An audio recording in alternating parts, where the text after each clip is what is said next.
Hello students. तो last class में हम लोग डिटर्मिनेंट सीख रहे थे। डिटर्मिनेंट 1 ऑर्डर, 2 ऑर्डर और 3 ऑर्डर का इवैल्यूएशन कैसे किया जाए उनका ये सीखा था हम लोगों ने। तो आज सबसे पहले तो कुछ ऑपरेशंस हैं हमारे पास। बेसिकली 3 ऑपरेशंस हैं, 3 तो रो के रेस्पेक्ट में हैं और 3 ही कॉलम के रेस्पेक्ट में। पहले इन्हें सीख लेते हैं, फिर डिटर्मिनेंट की प्रॉपर्टीज़ हैं उसको सीखते हैं और उनका एप्लीकेशन भी सीखते हैं। क्वेश्चन पर उनको कैसे अप्लाई करेंगे हम लोग। तो पहले तो इन ऑपरेशंस की बात करते हैं। एलिमेंट्री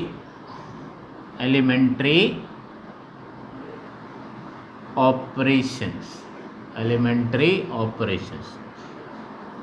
अच्छा, क्या है कि सपोज पहला तो ये है कि मैंने किसी रो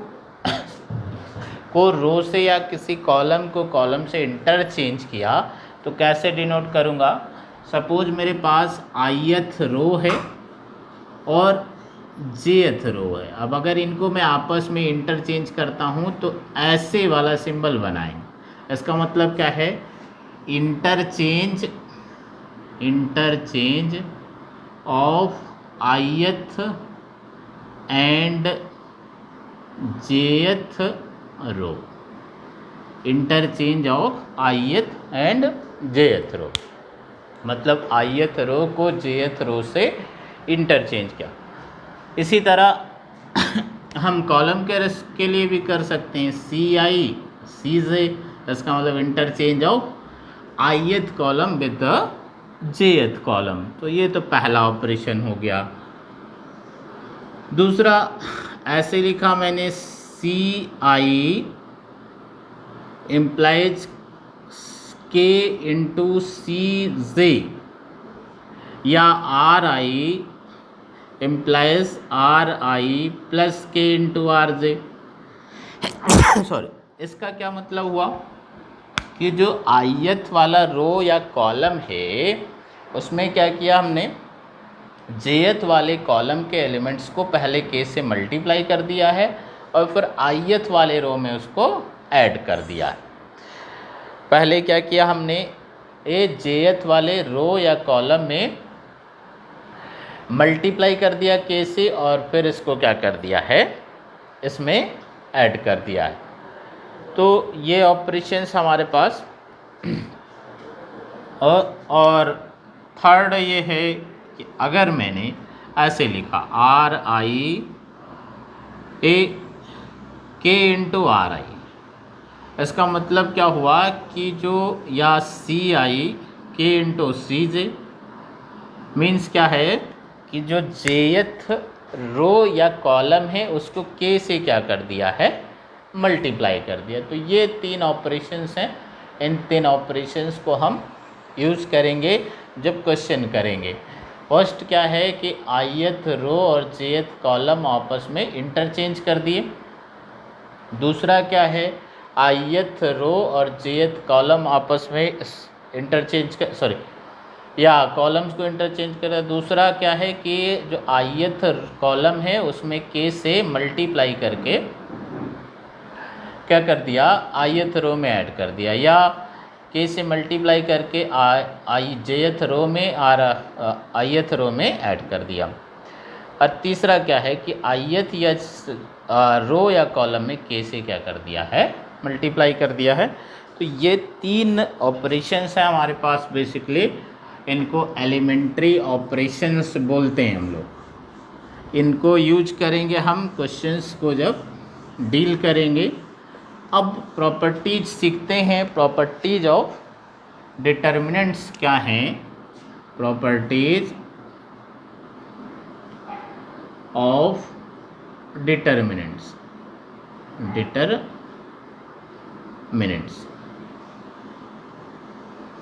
तो सबसे अच्छा, प्रॉपर्टी नंबर 1 मैंने जिसे लिखा ज़रूरी नहीं कि वही प्रॉपर्टी नंबर 1 हो, क्योंकि बुक में तो किसी और को नाम से कोई फ़र्क नहीं पड़ेगा। का नाम मैंने उसको फर्स्ट प्रॉपर्टी दिया, सेकंड प्रॉपर्टी दिया, इससे कोई फ़र्क नहीं पड़ेगा। बस प्रॉपर्टीज़ का ध्यान रखना है कि ये प्रॉपर्टीज़ हैं, इनको हम यूज़ कर सकते हैं अच्छा, तो पहली प्रॉपर्टी क्या है? The value of determinant is 0 when any of row or column is identically 0। क्या मतलब है इसका? कि डिटर्मिनेंट की वैल्यू ही ज़ीरो हो जाएगी अगर उसका कोई एक रो या एक कॉलम पूरा आइडेंटिकली ज़ीरो आ जाए। आइडेंटिकली ज़ीरो होने का मतलब उसके सारे के सारे एलिमेंट ज़ीरो होने चाहिए, मतलब कोई भी ऐसा एलिमेंट नहीं होना चाहिए जो नॉन ज़ीरो। एक पूरी रो या एक पूरा कॉलम क्या होना चाहिए? ज़ीरो होना चाहिए। फॉर एग्जांपल, अच्छा, डिटर्मिनेंट को हमने कहा था डेल्टा से भी लिख सकते हैं। ये डिटर्मिनेंट है मेरे पास, सपोज इसका फर्स्ट रो थर्ड ऑर्डर का है, 2 3 5 -1 7 0। तो यहाँ पर दिख रहा है कि ये वाली पूरी रो आइडेंटिकली ज़ीरो है, तो इस डिटर्मिनेंट की वैल्यू क्या आ जाएगी? ज़ीरो आ जाएगी। अच्छा, क्यों ज़ीरो आ जाएगी? अगर हम इसी रो के रेस्पेक्ट में एक्सपेंशन लिख देते हैं तो 0 इंटू समथिंग, फिर -0 इंटू समथिंग, फिर +0 इंटू समथिंग, और इस तरह जीरो को जब किसी से मल्टीप्लाई करते हैं तब तो ज़ीरो ही हो जाता है। तो इसका मतलब पूरे डिटर्मिनेंट की वैल्यू क्या आ जाएगी? ज़ीरो आ जाएगी। अच्छा, नेक्स्ट क्या है? नेक्स्ट भी कुछ इसी तरह है। तो पहली प्रॉपर्टी तो ये हो गई कि डिटर्मिनेंट की वैल्यू ही ज़ीरो हो जाएगी अगर क्या हो जाए? उसका एक रो या एक कॉलम आइडेंटिकली ज़ीरो हो जाए। अच्छा, सेकंड प्रॉपर्टी क्या है? The value of determinant becomes 0 if any two rows or columns are identical। मतलब क्या है कि अगर कोई दो रो या कोई दो कॉलम क्या हो जाता है? सेम आ जाता है सेम ही एलिमेंट दिखाई दे जाते हैं, तो फिर उस डिटर्मिनेंट की वैल्यू क्या हो जाएगी? ज़ीरो हो जाएगी। कैसे ज़ीरो हो जाएगी? वो बहुत आसान है कि सपोज मेरे पास ये डिटर्मिनेंट है A1 B1 C1 A2 B2 C2 A1 B1 C1। अच्छा, मुझे दिख रहा है कि ये जो रो 1 है इसमें जो एलिमेंट्स हैं वही रो 3 में भी एलिमेंट्स हैं। तो क्या करूँगा? मैं वो ऑपरेशन लगा दूंगा, इसको उठा के इसमें माइनस कर दूंगा, तो ये वैल्यू क्या आ जाएगी? ज़ीरो आ जाएगी। इस डिटर्मिनेंट की वैल्यू क्या हो जाएगी? ज़ीरो हो जाएगी। तो जब भी दो रोज़ या दो कॉलम्स आइडेंटिकल होंगे तब भी वैल्यू क्या हो जाएगी डिटर्मिनेंट की? ज़ीरो हो जाएगी। अच्छा, थर्ड क्या है? थर्ड कुछ ऐसे कहें, the value of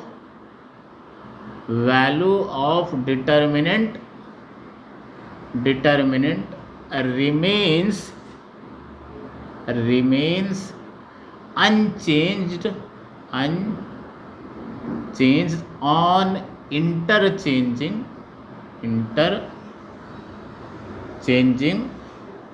rows and columns।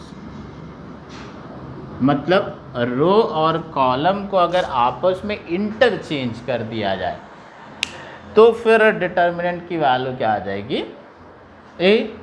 कोई चेंज नहीं आएगा डिटर्मिनेंट में, मतलब जो पहले वैल्यू थी वही रहेगी। सपोज डिटर्मिनेंट की वैल्यू पहले 20 थी, अब क्या कर दिया मैंने? रो को कॉलम और कॉलम को रो में इंटरचेंज कर दिया। तो जैसा कि मैट्रिक्स में हम करते थे कि ट्रांसपोज ले लेते थे, तो उसी तरह यहाँ पर ट्रांसपोज की बात कर रहा है कि रो को कॉलम और कॉलम को रो में इंटरचेंज कर दो तो कोई फ़र्क नहीं पड़ेगा, वैल्यू पे कोई चेंज नहीं आएगा। मतलब यूँ कहें कि सपोज मेरे पास ये 3/3 मैट्रिक्स है, A1 B1 C1 A2 B2 C2 A3 B3 और C3। अब क्या किया मैंने, एक नया डिटर्मिनेंट लिखा डेल्टा 1, जिसमें क्या करा, जो रो है उसको कॉलम में इंटरचेंज कर, कॉलम में चेंज कर दें। मतलब A1 B1 C1 A2 B2 C2 और A3 B3 C3।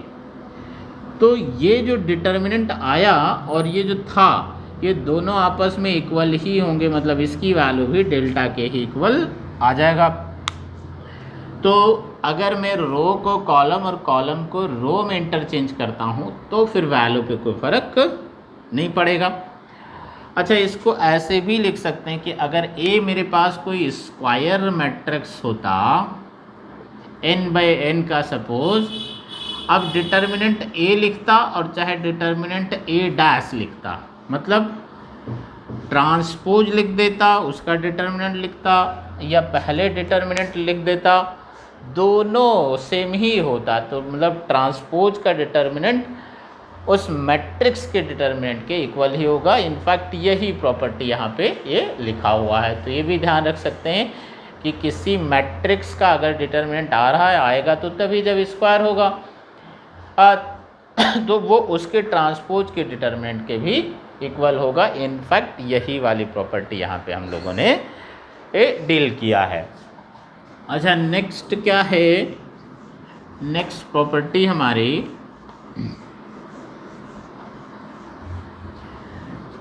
फोर्थ क्या है। अच्छा, मैंने फोर्थ लिखा, हमने पहले ही कहा है कि फोर्थ ज़रूरी नहीं हो किसी किताब में भी फोर्थ ही लिखा हो, हम तो अपने हिसाब से लिख रहे हैं। तो कुछ ऐसे कि the value of determinant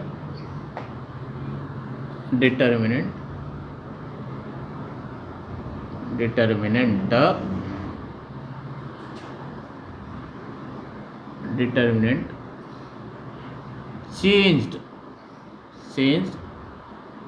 if changed by a negative sign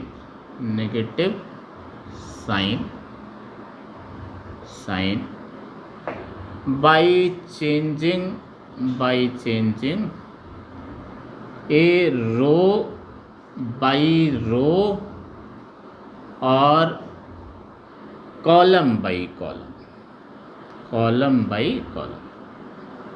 मतलब क्या है कि अगर डिटर्मिनेंट जो है हमारा, उसकी वैल्यू एक तो चेंज नहीं होगी, लेकिन एक नेगेटिव साइन ज़रूर आ जाएगा अगर मैंने किसी रो को रो से या किसी कॉलम को कॉलम से चेंज कर दिया। तो फॉर एग्जांपल मेरे पास ये डिटर्मिनेंट है, मान लो डेल्टा कुछ ये A1 B1 C1 A2 B2 C2 A3 B3 C3। अब एक नया डिटर्मिनेंट लिखा, सपोज डेल्टा 1 क्या किया मैंने, R1 और R2 को आपस में इंटरचेंज कर दिया। मतलब इसके एलिमेंट्स को यहाँ लिख दिया, इसके तो ये यहाँ आ जाएगा A2 B2 C2 and this is A1 B1 C1 and this is A3 B3 C3। तो ये जो डिटर्मिनेंट आया है डेल्टा 1, ये किसके इक्वल होगा, एक बार चेंज कर दिया इसलिए डेल्टा 1 बराबर होगा माइनस डेल्टा के। मतलब एक बार अगर हमने एक रो को रो से या एक कॉलम को कॉलम से इंटरचेंज किया है तो एक नेगेटिव साइन आ जाएगा। अब अगर फिर दोबारा कर दूं मैं किसी रो को, इसमें सपोज रो को रो से या कॉलम को कॉलम से इंटरचेंज कर दूं तो फिर से एक नेगेटिव, तो फिर से वही आ जाएगा। इसी तरह अगर तीसरी बार कर दिया हमने तो फिर से क्या आ जाएगा, एक नेगेटिव साइन, तो फिर से माइनस आ जाएगा। फिर कर दिया तो फिर एक नेगेटिव साइन, तो फिर से पॉजिटिव। मतलब ये हुआ कि जब भी हम इवन नंबर ऑफ चेंजेस करेंगे तो कोई चेंज नहीं आएगा, वैल्यू फिर वही रहेगी। और अगर ऑड नंबर ऑफ चेंजेस करें तो फिर एक नेगेटिव साइन आ जाएगा। तो इसका मतलब ये कहते हैं कि अगर n ऑर्डर का डिटर्मिनेंट होता तो delta 1 will be -1 power n into delta. अब n अगर ऑड हुआ तो माइनस आ जाएगा, अगर इवन हुआ तो प्लस हो जाएगा। तो ये भी काफ़ी इंपॉर्टेंट है कि अगर मैं किसी रो को रो से या कॉलम को कॉलम से इंटरचेंज करूँगा then there comes a negative sign in, केवल चेंज जो आएगा वो एक नेगेटिव साइन का चेंज आएगा। तो जब भी हम ऑड नंबर ऑफ चेंजेस करेंगे तब तो नेगेटिव साइन आएगा, और अगर इवन नंबर ऑफ चेंजेस किए तो फिर कोई चेंज नहीं आएगा, फिर तो जो नया डिटर्मिनेंट बनेगा वो पहले वाले डिटर्मिनेंट के ही इक्वल रहेगा। अच्छा, नेक्स्ट क्या है, नेक्स्ट प्रॉपर्टी क्या है हमारी,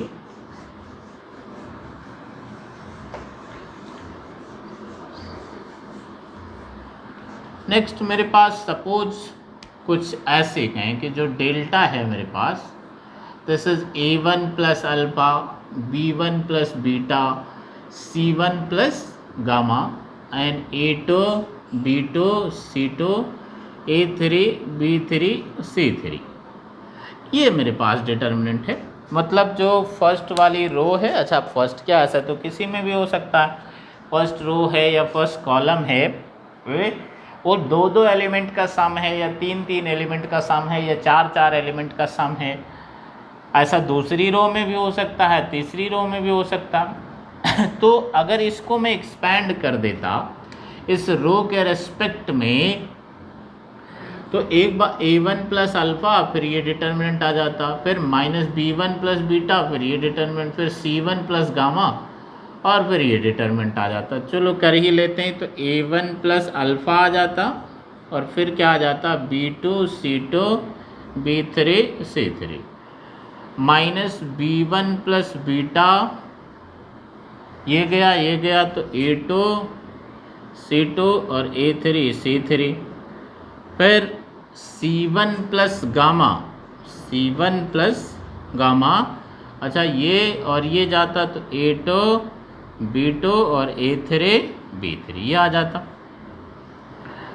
अब अगर इसको अलग अलग लिखते हैं तो एक बार a1 के साथ ये आ जाएगा, एक बार अल्फ़ा के साथ आ जाएगा, इसी तरह एक बार ये b1 के साथ आ जाएगा, एक बार बीटा के साथ, ये एक बार c1 के साथ और एक बार गामा।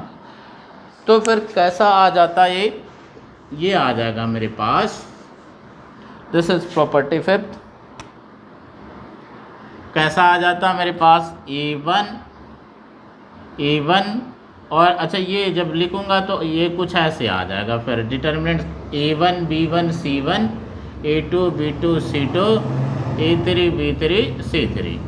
इसी तरह फिर ये वाला इनके अल्फ़ा बीटा गामा के साथ भी आ जाएगा, तो अल्फ़ा बीटा गामा और a2 b2 c2 a3 b3 c3। इसका मतलब क्या हुआ, अगर कोई रो या कोई कॉलम दो या दो से ज़्यादा एलिमेंट का सम है तो उसको मैं उतने डिटर्मिनेंट में ब्रेक कर सकता हूँ जितने एलिमेंट का वो सम है। एक और लिख देते हैं, सपोज मेरे पास ये है कुछ ऐसा कहें कि ये मेरे पास डिटर्मिनेंट है delta a1 plus alpha plus क्या बोल दें a हो गया, और ये b1 plus beta plus b हो गया, फिर c1 plus gamma plus c हो गया, और ये a2 b2 c2 a3 b3 c3। तो फिर इसको कितने डिटर्मिनेंट में ब्रेक कर सकता हूँ मैं, a1 b1 c1 के साथ ये पूरा, फिर अल्फ़ा बीटा गामा के साथ पूरा, फिर a b c के साथ ये पूरा। इसका मतलब तीन डिटर्मिनेंट में ब्रेक हो जाएगा। ये क्या हो जाएगा, ये a1 b1 c1 a2 b2 c2 a3 b3 c3 plus यहाँ क्या हो जाएगा, ये अल्फ़ा बीटा गामा और a2 b2 c2 a3 b3 c3, फिर क्या आ जाएगा प्लस, अब a b c के साथ third determinant a b c और ये A2 B2 C2 A3 B3 C3, ये हो गया हमारा। तो इस तरह से कितने डिटर्मिनेंट में ब्रेक हो गया? ये 3 डिटर्मिनेंट्स में ब्रेक हो गया। तो ऐसा हम यहाँ पर भी लिख सकते हैं कि अगर ये दो एलिमेंट का सम होता तो फिर उनकी वजह से भी ब्रेक कर देते। तो इस बात का ध्यान रखेंगे हम। अब नेक्स्ट क्या है, प्रॉपर्टी 6, वो कुछ ऐसे है मेरे पास, ऐसे समझते हैं। सपोज डेल्टा मेरे पास कुछ ऐसे है, A1 B1 C1 A2 B2 C2 A3 B3 C3, ये बहुत इम्पॉर्टेंट है। तो हमने क्या किया, जो रो 1 है इसमें रो 2 के एलिमेंट को हमने L से मल्टीप्लाई कर दिया और रो 3 के एलिमेंट्स को M से मल्टीप्लाई कर दिया और फिर इनको ऐड कर दिया, तो एक नया डिटर्मिनेंट आ जाएगा। तो चेक ये करना है कि क्या कोई चेंज आएगा वैल्यू में या नहीं आएगा। तो सपोज मेरे पास डेल्टा 1 मिला, डेल्टा 1 क्या आ जाएगा, R1 के एलिमेंट्स में इसको L से और इसको M से, तो A1 प्लस L A2 आ जाएगा और प्लस M A3 आ गया। पहला तो ये एलिमेंट हो गया। फिर B1 plus L B2 plus M B3 आ जाएगा। फिर C1 plus L C2 plus M C3 आ जाएगा।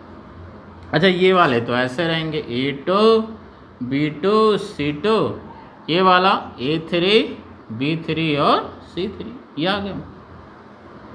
अब अभी जो इससे प्रीवियस वाली प्रॉपर्टी सीखा हमने, उसमें क्या सीखा था कि इसको तो मैं 3 डिटर्मिनेंट में फिर ब्रेक कर सकता हूँ उस प्रॉपर्टी को यूज करके। तो अगर मैं ब्रेक करता हूँ तो क्या मिलेगा मुझे, डेल्टा 1 जो है ये कहता क्या आ जाएगा, एक बार तो A1 B1 C1 के साथ ये, तो A1 B1 C1 और फिर A2 B2 C2 A2 B2 C2 और A3 B3 C3। अच्छा, ये क्या आ जाएगा, L A2 L B2 और L C2, ये वाला A2 B2 C2 और A3 B3 C3, प्लस ये क्या आ जाएगा, M के साथ आ जाएगा। तो ये क्या हो जाएगा, M A3 और M B3 M C3 A2 B2 C2 और A3 B3 C3। अच्छा, अब जो डिटर्मिनेंट है वो बेसिकली एक नंबर है, ये पहले ही डिस्कस किया था हम लोगों ने। तो जब नंबर है तो ये L यहाँ से कॉमन भी लिया जा सकता है, यहाँ से M कॉमन आ जाएगा। तो क्या आ जाएगा मेरे पास, A1 B1 C1 A2 B2 C2 A3 B3 C3। अच्छा, अगर L को मैं कॉमन ले लेता हूँ तो क्या आ जाएगा मेरे पास, A2 B2 C2 फिर A2 B2 C2 A3 B3 C3, plus N को यहाँ पे M कॉमन है तो M कॉमन ले लिया, तो A3 B3 C3 ये A2 B2 C2 A3 B3 C3। अच्छा, अब इससे पहले भी एक प्रॉपर्टी हम लोगों ने डिस्कस किया था कि अगर कोई 2 रो या 2 कॉलम आइडेंटिकल हैं तो फिर वैल्यू 0 हो जाएगी। तो यहाँ तो A2 B2 C2, यहाँ भी A2 B2 C2, तो ये तो 0 हो गया। यहाँ A3 B3 C3, यहाँ भी A3 B3, तो ये भी 0 हो गया। इसका मतलब ये 0 हो गया और ये 0 हो गया। तो फाइनली हमारे पास क्या आ गया, फाइनली जो डेल्टा 1 है, डेल्टा 1 हमारे पास फाइनली बच कितना गया, डेल्टा 1 आ गया A1 B1 C1 A2 B2 C2 और A3 B3 C3। अच्छा, this is same as delta. इसका मतलब ये हुआ कि अगर मैं किसी रो या किसी कॉलम में दूसरे किसी रो या किसी कॉलम के एलिमेंट्स को किसी नंबर से मल्टीप्लाई करके उसमें ऐड करता हूँ तो वैल्यू में कोई चेंज नहीं आएगा, डिटर्मिनेंट की वैल्यू सेम ही रहेगी। अच्छा, डिटर्मिनेंट हमने कहा डिटर्मिनेंट एक नंबर है, तो जब भी कभी हमने अपनी तरफ से डिटर्मिनेंट में कुछ मल्टीप्लाई किया है तो केवल मल्टीप्लाई तो किसी नंबर को कर नहीं सकते। जैसे 20 है मेरे पास, अब अगर मैंने 20 को 5 से मल्टीप्लाई कर दिया तब तो 20 नहीं रह जाएगा, इट मीन्स इसे डिवाइड भी करना पड़ेगा। तो जब भी हम अपनी साइड से क्या करेंगे, किसी नंबर को मल्टीप्लाई डिटर्मिनेंट को मल्टीप्लाई करेंगे तो हमें डिवाइड भी करना पड़ेगा, अदरवाइज फिर वो डिटर्मिनेंट ही चेंज हो जाएगा। तो इस तरह कुछ प्रॉपर्टीज हमने डिस्कस कर लिया है। एक आध क्वेश्चन इनके बिहाफ पे करने की कोशिश करते हैं।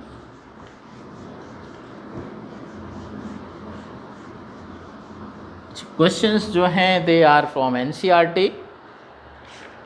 तो हम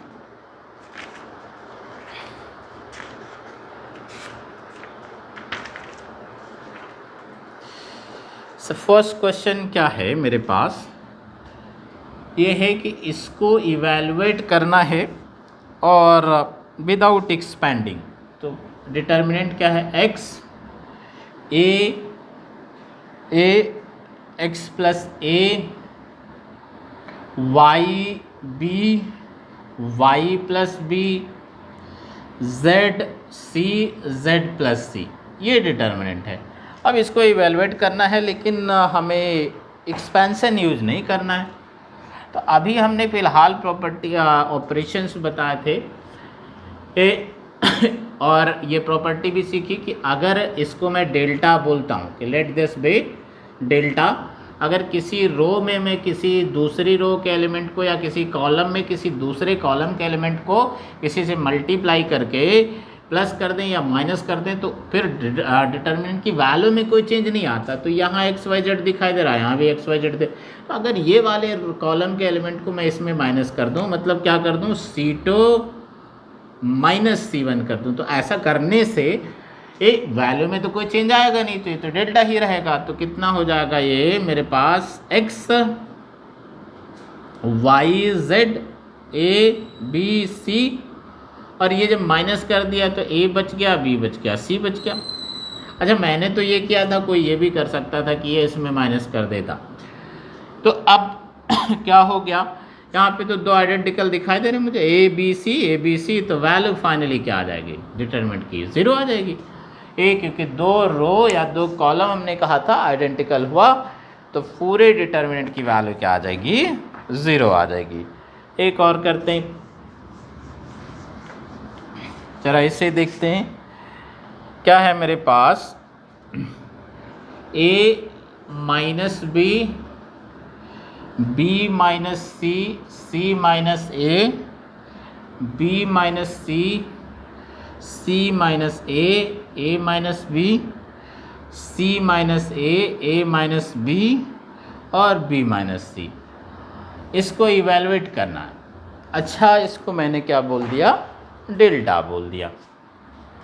हाँ, से दिस इज डेल्टा। अच्छा, अभी हम जानते हैं, हमने कहा कि अगर मैं किसी रो या किसी कॉलम में दूसरे किसी रो या कॉलम के एलिमेंट्स को ऐड कर दूं या वो किसी से मल्टीप्लाई करके तो डिटरमिनेंट में कोई चेंज आएगा ही नहीं। तो मैंने क्या किया, C1 में C2 और C3 को ऐड कर दिया।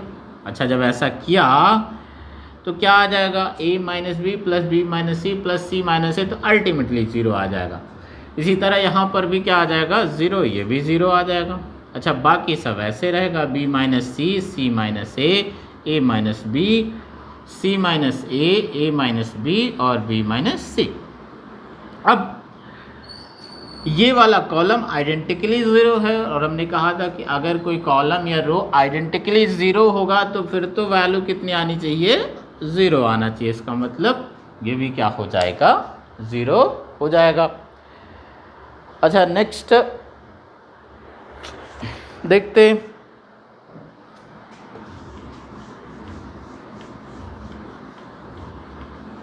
अच्छा, ये देखते हैं जरा, क्या लाना है मुझे, ये डिटर्मिनेंट है, इसको एवेलुएट करना है। क्या है 2 7 65 3 8 75 5 9 86, यही है। अच्छा 2 7 65 3 8 75 5 9 86, ओके, इसको एवेलुएट करना है। तो अगर मैं क्या करूं, 7 को 9 से मल्टीप्लाई करके देखूं और इसमें माइनस करूं तो 2 बच जाएगा। अच्छा इसको अगर 9 से मल्टीप्लाई करूं तो 72 हो जाएगा, फिर से इसमें माइनस करूं तो 3 बच जाएगा। अच्छा इसको अगर 9 से माइनस करूं और इसमें माइनस करूं तो इसमें 5 बच जाएगा। इसका मतलब क्या कर देना चाहिए मुझे, C3 implies C3 minus 9 into C2। अच्छा ऐसा करने से कोई चेंज आएगा नहीं। अच्छा दूसरी किस बात का ध्यान रखना है कि जो भी चेंज आएगा वो C3 में आएगा जो यहाँ पे लिखा है, C2 में कोई चेंज नहीं आएगा या C1 में कोई चेंज नहीं आएगा। तो फिर डेल्टा हमारे पास हो क्या जाएगा, ये कितना हो जाएगा, ये हो गया 2 3 5 7 8 9। अच्छा जब ये इसको माइनस कर दिया हमने इसमें तो कितना हो गया, बच गया मेरे पास 2 और ये कितना बच गया 3 और ये कितना बच गया 5। अब तो मैं साफ साफ देख पा रहा हूँ कि 2 3 5 2 3 5 दो आइडेंटिकल हैं तो वैल्यू 0। तो जब भी 2 रो या 2 कॉलम आइडेंटिकल हुए तो वैल्यू 0 आ जाएगी। तो ऐसा हम अप्रोच करने की कोशिश करेंगे कि हो सकता है कहीं पर 2 रो या 2 कॉलम आइडेंटिकल आ जाए, या हो सकता है एक पूरी रो या एक पूरा कॉलम ही 0 0 सारे आइडेंटिकली 0 आ जाएं, तो फिर उस डिटर्मिनेंट की वैल्यू ही क्या हो जाएगी, 0 हो जाएगी। वैसा हमेशा कंपलसरी नहीं है कि ऐसा ही होगा, मतलब ऐसी अप्रोच रखनी है अपने को। दूसरा कि अगर कभी डिटर्मिनेंट को इवैल्यूएट करना है तो हम क्या कोशिश करेंगे कि किसी रो या किसी कॉलम में मैक्सिमम नंबर ऑफ 0 जनरेट हो जाए ऑपरेशंस लगा के। अगर ऐसा हो गया तो जिसमें 0 हो गया उसके रेस्पेक्ट में एक्सपेंशन लिखना नहीं पड़ेगा हमें, तो इस बात का भी ध्यान रख सकते हैं। एक और क्वेश्चन कर लेते हैं हम लोग।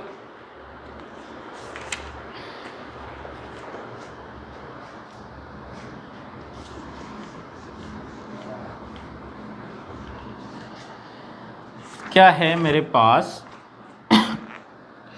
ये है, क्या लाना है मुझे, 1a square 1b square 1c square. लाना क्या है मुझे, a minus b b minus c minus a, ये लाना। अच्छा किया क्या जाए, तो मुझे तो a minus b b minus c minus a ये दिख रहा है। तो a माइनस बी कैसे जनरेट हो, LHS से RHS लाना है। तो LHS मेरे पास क्या है, 1a square 1b square 1c और c स्क्वायर। अब a माइनस बी जनरेट हो जाए तो उसके लिए दिख रहा मुझे कि अगर ये वाली रो यहाँ पे माइनस कर देता हूँ, b माइनस सी जनरेट हो जाए तो उसके लिए R2 में R3 माइनस कर दिया, तो यही कर लिया हमने। क्या कर लिया, R1 माइनस R2 कर लिया। अच्छा जब R1 माइनस R2 किया मैंने तो R2 में तो कोई चेंज आया नहीं, फिर R2 में R3 माइनस कर लिया, तो फिर ये बनेगा क्या, ये तो 0 हो गया, ये a माइनस बी हो गया, ये a square minus b square हो गया। ये वाला कितना हो गया, 0 हो गया, ये b माइनस सी हो गया, ये b स्क्वायर माइनस सी स्क्वायर हो गया, और ये 1 ये c और ये c स्क्वायर हो गया। अब क्या किया जाए, दिख रहा है पहले वाले में a माइनस बी, इसको a minus b into a plus b लिख सकते हैं। अच्छा 0 को तो किसी से मल्टीप्लाई करके लिख दें, कोई फ़र्क नहीं पड़ेगा। तो इसका मतलब फर्स्ट रो से a माइनस बी कॉमन है, तो ये लिख दिया, taking common a minus b and b minus c from R1 and R2,